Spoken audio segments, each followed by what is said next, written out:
Hai, salut tuturor! Pentru acel videoclip pe care mulți au crezut că e fals.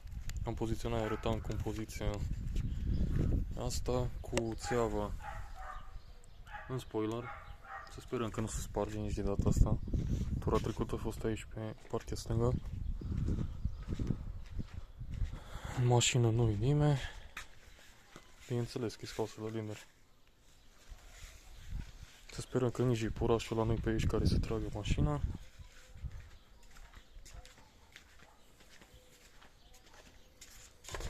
Să vedem să nu sparg spoilerul.